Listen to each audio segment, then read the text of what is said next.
It could be old age, it could be settling of a building. There's multiple different things. Could be due to a slight earthquake or something. Well, at about 6:45 this morning, I get a text from our head custodian with a little video showing water just coming out of the pipes from the side of the school. When we showed up, I got on a set of plans and stuff, figured out that we have a fire line and a domestic water line to the building, and so we had to try to figure out which one was actually leaking. I have not ever experienced this before, so I was like, okay, how do we deal with this? What do we tell the community? And also, is this a situation where it's a remote school day? In the meantime, we were getting multiple different departments here. We had the fire sprinkler shop, the irrigation shop, the equipment shop.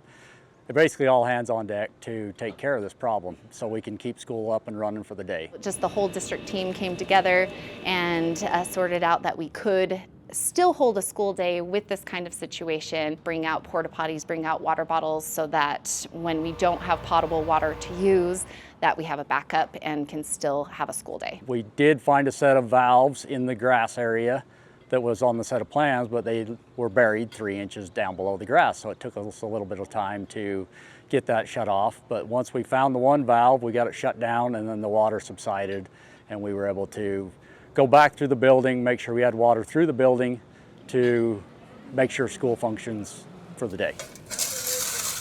The whole team from the district just came together and just made what could have been a really crazy day. They came in and identified what pipe needed to be turned on, which one needed to stay off, so that we could have water and have a functioning school day. We're up and running as normal now, and it's going to be a great day. I'm extremely proud of everybody that came out to help me, from the fire sprinkler shop to the irrigation shop to the equipment shop, even to our leaders that came out to help us clean up the mess and everything else. It just makes you feel like, gosh, working for Davis School District, like, we have an amazing team.